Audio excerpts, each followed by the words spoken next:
नमस्कार साथियों। अभी अभी एक बड़ी और दिल दहला देने वाली खबर सामने निकलकर आई है। कोलकाता रेप केस वाले मामले ने अब एक और नया मोड़ ले लिया है और सामने आया असली दरिंदा, जिसे देख हर इंसान की रूह कांप जाएगी। आपको बता दें कि जिस तरह से इस दरिंदे ने घटना को अंजाम दिया, वास्तव में यह घटना दिल दहला देने वाली है।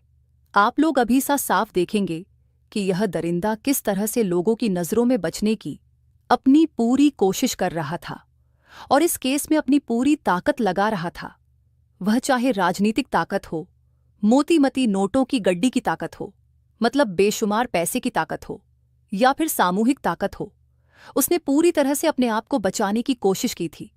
लेकिन वह इस बार सीबीआई के सामने नाकाम रहा। साथियों, जिस तरह से यह दरिंदा घटना को अंजाम दे रहा है, यह देख आपका दिल ढल जाएगा, आपकी रूह कांप जाएगी। तो चलिए, इस दिल दहला देने वाली घटना में क्या है, पूरी बड़ी जानकारी शुरुआत से केस को अच्छे से आपको समझाते हैं कि किस तरह से इस केस को बड़ी सफाई और बारीकी से अंजाम दिया जा रहा था। साथियों, कोलकाता रेप केस अब तेजी से सुलझ हुआ नजर आ रहा है, क्योंकि इस बार जो एक नया मोहरा सामने आया है, जो नई खबर, नया खुलासा सामने आया है, इसको देखने के बाद अब वास्तव में लग रहा है कि अब केस सच में सुलझने वाला है। साथियों, इस केस में बताया जा रहा है कि संजय राय कातिल नहीं है, बल्कि कातिल तो कोई और है। लेकिन इस बात को पूर्णतया सच भी अभी नहीं माना जा सकता, क्योंकि पहले अब दोबारा से उसे नए दरिंदे के भी सारे टेस्ट होंगे जो कि संजय राय के टेस्ट हुए थे।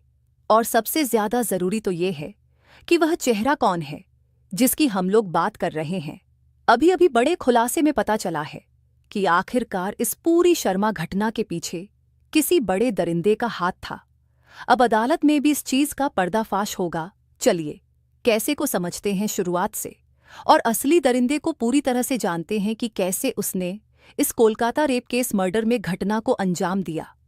लेकिन उससे पहले एक छोटी सी रिक्वेस्ट है कि वीडियो को एक लाइक करके चैनल भी को सब्सक्राइब कर लीजिएगा, और हो सके तो मुख्य बात की कोलकाता की डॉक्टर बिटिया के साथ इंसाफ के लिए सभी लोग ज्यादा से ज्यादा आवाज उठाएं। साथियों, आप लोग भले ही हमारी वीडियो को एक भी लाइक मत कीजिए, लेकिन आपसे एक छोटा सा निवेदन है कि कमेंट बॉक्स में डॉक्टर बिटिया के इंसाफ के लिए सभी लोग लिख दीजिए कि डॉक्टर बिटिया के साथ जल्दी से जल्दी इंसाफ होना चाहिए। Justice for lady training doctor, सभी लोग कमेंट में लिख दीजिए कि डॉक्टर बिटिया के साथ जल्दी से जल्दी इंसाफ होना चाहिए। नहीं तो अगर यह केस भी सुशांत सिंह राजपूत और कई केसों की तरह ही मोटी फाइलों के नीचे दबा दिया गया, तो फिर हमारी कोलकाता की बिटिया के साथ इंसाफ नहीं हो पाएगा। चलिए, अब जानते हैं कि इस केस में असली कातिल कौन है, इस केस में असली दरिंदा वास्तव में कौन है।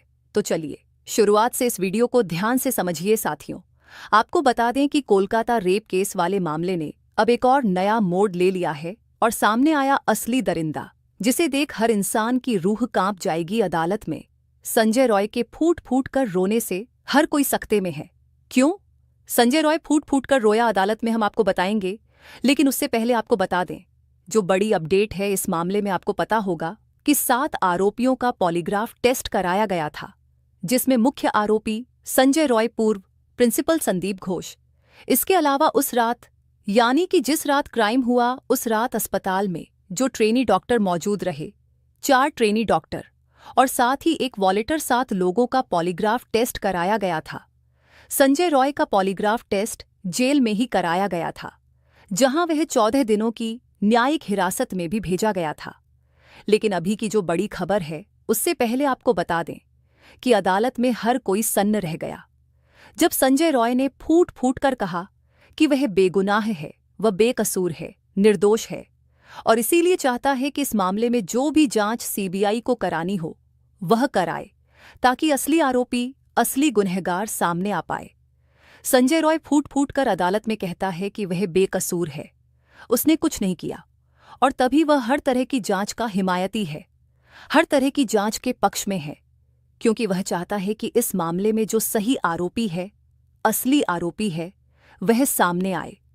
इससे पहले आपको बता दें कि न्यूज़ 18 की टीम ने संजय रॉय के दोस्तों से भी बातचीत की। उन दोस्तों ने इस बातचीत में बताया कि संजय रॉय अपनी प्रवृत्ति से ही आपराधिक किस्म का है, वह अक्सर ही लोगों से पैसे लिया करता था और उन्हें पैसों को वापस नहीं लौटाया करता था। इसके अलावा अपने आसपास रहने वाली महिलाओं के साथ भी उसका व्यवहार सही नहीं था। गाली गलौच देना, उनके साथ मार पिटाई करना, छेड़खानी करना, ये उसकी आदतों में शुमार था।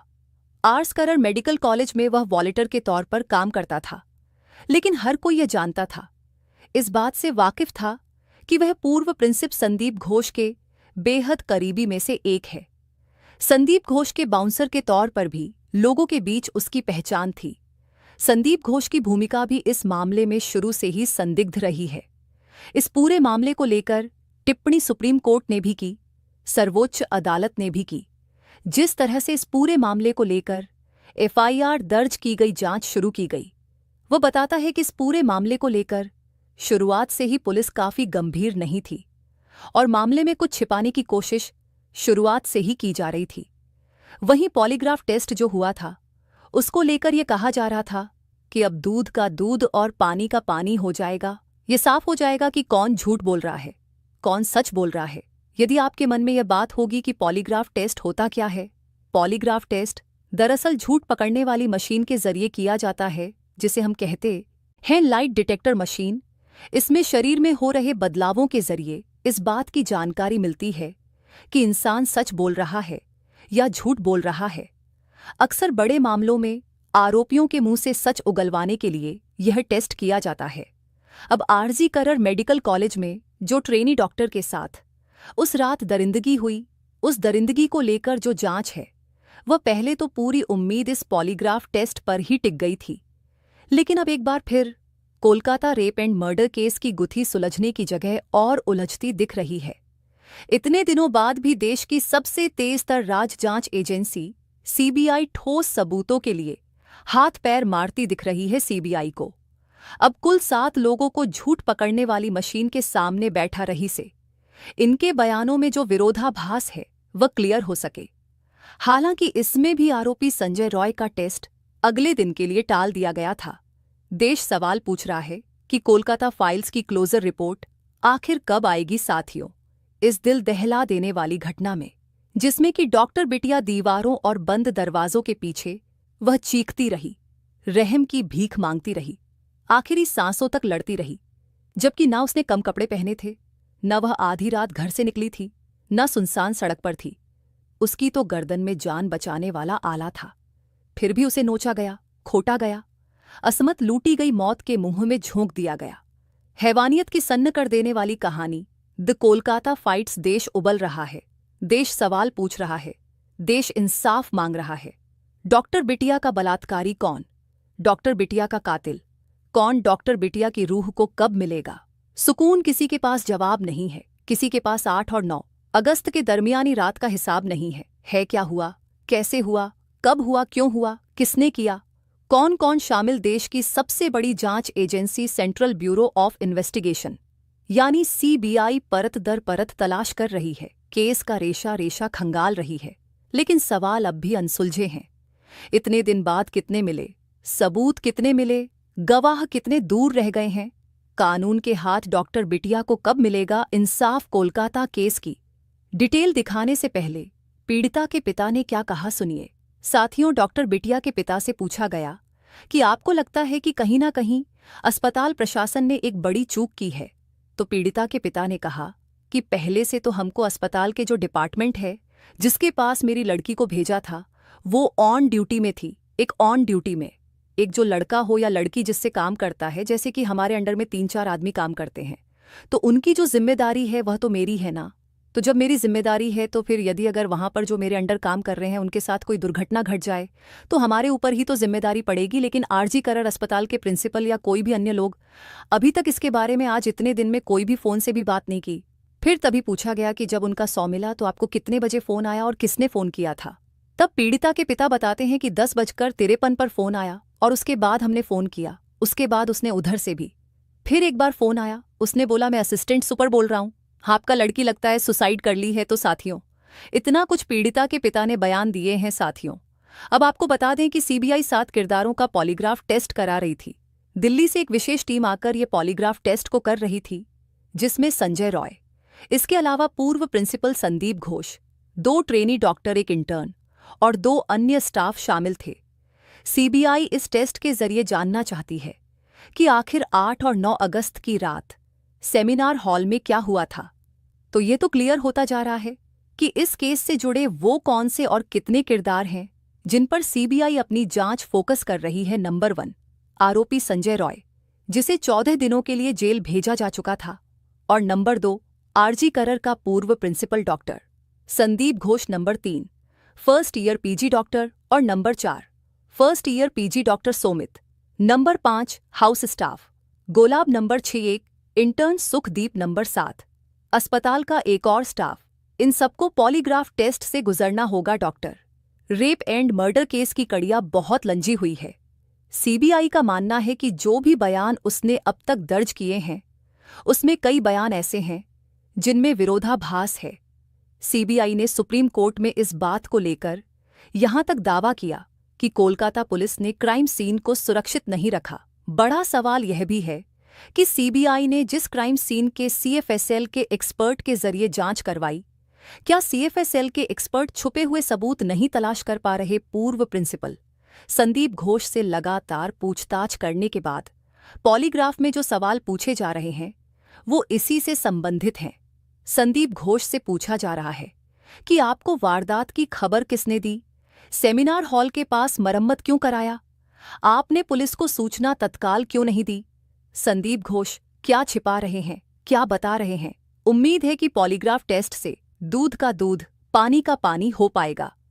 लेकिन उस रात क्या हुआ था, इस गुत्थी को समझने के लिए सबसे पहले सीक्वेंस समझना होगा। सूत्रों के मुताबिक 8 और 9 अगस्त की रात वारदात की टाइमलाइन इस तरह से है।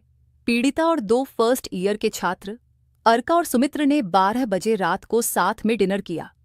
इसके बाद वह सेमिनार रूम में गए जहां वह 1:30 से 2 बजे तक रहे और नीरज चोपड़ा का जेवलिन फाइनल देखा। सेमिनार रूम के सामने स्लीप रूम है जहां डॉक्टर आराम करते हैं। अलका और सुमित्र स्लीप रूम में गए जबकि पीड़िता सेमिनार रूम में आराम करने लगी। लाम ने पी बजे तीसरी मंजिल पर जाने की बात कही जब अक्कदीप ने कहा कि वो इंटर्न रूम में था। तीनों कमरे, सेमिनार हॉल, स्लीप रूम और इंटर्न रूम, तीसरी मंजिल पर एक दूसरे के पास में इसलिए सवाल उठ रहे हैं कि 4 डॉक्टरों में से क्या किसी एक ने भी सेमिनार हॉल में उस रात क्या हुआ यह जान पाए। सीबीआई 4 डॉक्टरों और 2 स्टाफ से यही समझने की कोशिश कर रही है, इसलिए झूठ पकड़ने वाली मशीन का इस्तेमाल कर रही है। इन लोगों से जो सवाल पूछे जा रहे हैं उसकी लिस्ट भी देख लीजिए। खाना खाने के बाद आप कहाँ गए? क्या आपने पीड़िता की चीख सुनी? वारदात का पता चलने पर आपने क्या किया? सवाल है कि पीड़िता को आखिरी बार जिंदा देखने वाले 4 डॉक्टर के पॉलीग्राफ टेस्ट से सीबीआई को क्या हासिल हो सकता है? और उससे भी बड़ा सवाल है कि सीबीआई के सामने ऐसी कौन सी चुनौती आ गई है जिसके चलते उसे 1-2 नहीं बल्कि 7 लोगों के पॉलीग्राफ टेस्ट कराने की जरूरत पड़ गई। इस वारदात के अगले दिन कोलकाता पुलिस ने संजय रॉय को गिरफ्तार किया था। कोलकाता पुलिस संजय रॉय की गिरफ्तार के बाद इस मामले को जितना ओपन एंड शट मान रही थी, सीबीआई को ऐसा नहीं लगता है। कोलकाता पुलिस की नज़र में मुख्य आरोपी संजय रॉय है, लेकिन सीबीआई असली कातिल तक पहुंचने के लिए 7 किरदारों का पॉलीग्राफ टेस्ट करा रही है। बता दें कि कोलकाता पुलिस ने सेमिनार हॉल में मिले एक ब्लूटूथ के जरिए अगले दिन संजय रॉय को गिरफ्तार किया था। असल में सीबीआई के सामने सबसे बड़ी चुनौती यह है कि सीबीआई उन्हीं सबूतों पर जांच करने के लिए मजबूर है जो कोलकाता पुलिस से सीबीआई को मिले हैं। जैसे कोलकाता पुलिस द्वारा लिया गया पीड़िता का डीएनए सैंपल। सीबीआई की एंट्री से पहले पीड़िता की बॉडी का पोस्टमार्टम हुआ और बाद में अंतिम संस्कार भी कर दिया गया। इस वजह से अब दोबारा सैंपल नहीं लिया जा सकता। सीबीआई के पास न बॉडी है, न ही स्पॉट पर मौजूद पूरे साक्ष्य मौका या वारदात पर 1 से ज्यादा लोगों के फुटप्रिंट्स भी जांच में अड़चन पैदा कर रहे हैं। जाहिर है टेक्निकल सबूत जुटाने में भी सीबीआई को दिक्कतें आ रही हैं। मतलब सवाल घूम फिरकर वही पहुंच जाता है कि क्या आरोपी संजय राही कातिल है या कातिल कोई और है? क्या क्या कत्ल एक से ज्यादा लोगों ने मिलकर किया, या कत्ल संजय रॉय ने किया और सबूत किसी और ने मिटाए? क्या कोलकाता पुलिस की थ्योरी सीबीआई के गले नहीं उतर रही? सीबीआई की टीम ने मौका वारदात का कई बार मुआयना किया, यहां तक कि मौका वारदात की 3D मैपिंग भी की गई ताकि कोई सबूत सीबीआई के हाथ लग पाए। सीबीआई सेमिनार हॉल में छुपे अदृश्य सबूतों को जुटाने की भी कोशिश कर रही पॉलीग्राफ टेस्ट की डिटेल आपको भी जरूर जाननी चाहिए, क्योंकि झूठ पकड़ने वाली यह मशीन आखिर कितना झूठ पकड़ पाती है और कैसे पकड़ती है। सबसे पहले जानिए कि क्या होता है पॉलीग्राफ टेस्ट। पॉलीग्राफ एक मशीन है जिसमें व्यक्ति से अटैच किए गए सेंसर से मिलने वाले सिग्नल को एक मूविंग पेपर पर रिकॉर्ड किया जाता है। इसमें व्यक्ति के शरीर पर 6 सेंसर्स अटैच किए जाते हैं। अब जानिए कि क्यों करवाया जाता है पॉलीग्राफ टेस्ट। जब आरोपी या संदिग्ध पूछताछ में कुछ छिपाने की कोशिश कर है या अपना बयान बार बार बदल देता है, किसका लिया जाता है पॉलीग्राफ टेस्ट? अदालत की परमिशन और संदिग्ध की सहमति से जांच एजेंसी कर सकती है। टेस्ट कैसे काम करता है? पॉलीग्राफ मशीन इन्हें रिकॉर्ड करता है। सांस लेने की गति व्यक्ति का, पल्स व्यक्ति का, ब्लड प्रेशर व्यक्ति का, पसीना, हाथ पैर का मूवमेंट। कोलकाता केस इसलिए भी उलझ गया है कि जिस आरोपी संजय रॉय को कोलकाता पुलिस ने गिरफ्तार किया, उसका कहना है कि वह निर्दोष है, उसे फंसाया जा रहा है। संजय रॉय की वकील का कहना है कि वह पॉलीग्राफ टेस्ट के लिए इसीलिए तैयार हुआ क्योंकि सच सामने आ सके। लेकिन सवाल है कि क्या संजय सच बोल रहा है? कोलकाता केस की जांच कहीं उलझ कर दम ना तोड़ दे, इसलिए सीबीआई कोई कोर कसर नहीं छोड़ना चाहती है। सीबीआई हर एक उस तकनीक का इस्तेमाल कर रही है ताकि इस मर्डर मिस्ट्री से पर्दा उठाया जाए। लेकिन इस तरह से इस घटना और इस वारदात ने कोलकाता ही नहीं बल्कि पूरे देश में आक्रोश की लहर दौड़ा दी है और हर तरफ दरिंदे के लिए फांसी और बेटियों के लिए इंसाफ की मांग की जा रही है। Sealdah court, Kolkata, high court, supreme court, जिसने स्वतः संज्ञान लिया। सबकी नजरें सीबीआई जांच पर टिकी थीं। सीबीआई कोर्ट में पहले ही यह क्लियर कर चुकी थी कि साक्ष्यों के साथ छेड़छाड़ किया गया। लेकिन वही अब बड़ी खबर आ रही है कि आरोपी संजय रॉय की वकील ने उसे बेकसूर बता दिया है। साथ ही वारदात के बाद से लेकर अब तक की जांच पर भी सवाल खड़े किए गए। संजय रॉय ने वकील को क्या क्या बताया और अब वकील ने से सीबीआई को भी निशाने पर ले लिया है। इस रिपोर्ट के जरिए आपको दिखाते हैं, हमें बस जस्टिस चाहिए। सीबीआई इंक्वायरी अच्छे से हो। Trainee doctor rape murder case में नया पेज। आरोपी संजय रॉय के वकील के दावे से उठे सवाल। आरजी करर कॉलेज में किसी और ने दिया वारदात को अंजाम। जज के सामने क्यों गड़गड़ा लगा आरोपी संजय रॉय? क्या वारदात में शामिल लोगों के नाम छिपा रहा? संजय संगीत रॉय। कोलकाता रेप और मर्डर केस की कुत्थी उलझती जा रही है। गिरफ्तार आरोपी संजय रॉय की वकील कविता सरकार ने एक अखबार को दी इंटरव्यू में कुछ ऐसे दावे किए हैं जिसके बाद कई सवाल उठने लगे हैं। वकील ने क्या दावे किए हैं, पहले यह समझिए। आरोपी संजय राय ने खुद को बेकसूर बताया। आरोपी संजय राय कुछ छिपा रहा है। आरोपी ने कहा उसे पता नहीं वारदात को किसने अंजाम दिया। सिर्फ सीसीटीवी फुटेज से संजय राय गुनहगार साबित नहीं होता। Trainee doctor rape murder case में कोलकाता पुलिस ने संजय राय को गिरफ्तार किया और मुख्य आरोपी बनाया। अब मामले की जांच सीबीआई कर रही है और संजय राय के खिलाफ सबूत होने का दावा भी किया जा रहा है। मगर संजय राय के वकील ने दावा किया है कि उसकी गिरफ्तारी आधे अधूरे सबूतों के आधार पर की गई है। सीबीआई की जांच का दायरा लगातार बढ़ रहा है, लेकिन अभी तक कोई नतीजा नहीं निकला है। वकील कविता सरकार ने आरोपी संजय राय से 23 अगस्त को मुलाकात की। अखबार को दे इंटरव्यू में वकील ने बताया कि मुलाकात के दौरान संजय राय डरा हुआ था, साथ ही वह तनाव और दबाव में भी था। कविता ने बताया कि पॉलीग्राफ टेस्ट के लिए कोर्ट ने जब संजय की रजामंदी पूछी तो वह मजिस्ट्रेट के सामने रोने लगा।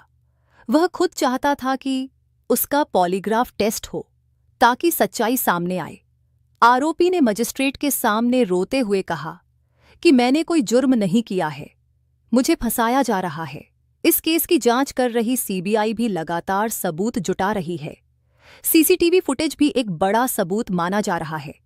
मगर आरोपी की वकील ने दावा किया कि सीसीटीवी फुटेज से संजय राय का गुनाह साबित नहीं होता, क्योंकि सीसीटीवी फुटेज में और क्या-क्या मिला है, इस पर ध्यान देना होगा। इसके अलावा और भी कई सवाल जो शक पैदा करते हैं। मसलन सेकंड फ्लोर पर हत्या हुई और फर्स्ट फ्लोर पर दूसरे डॉक्टर मौजूद थे, तो क्या उन्हें कोई आवाज नहीं आई? संजय राय के जाने के बाद सेमिनार हॉल का दरवाजा खुला था, तब भी किसी को पता नहीं चला।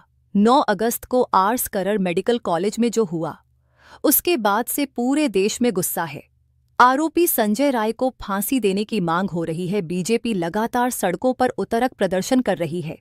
पूरे मुद्दे पर सियासत पहले से ही हावी है।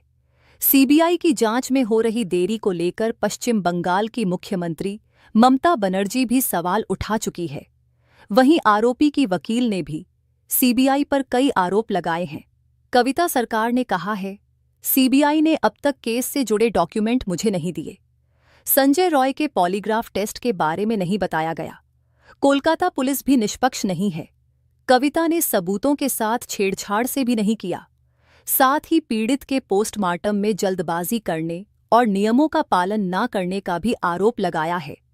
केस पूरी तरह उलझा हुआ है और अब संजय राय के वकील जिस तरह सवाल उठा रही हैं, उसे साफ है कि इसमें अब भी कई और पेज है। मतलब कई ऐसे राज छिपे हुए हैं या छिपाए जा रहे हैं, जिन्हें उजागर करना सीबीआई के सामने भी बड़ी चुनौती है।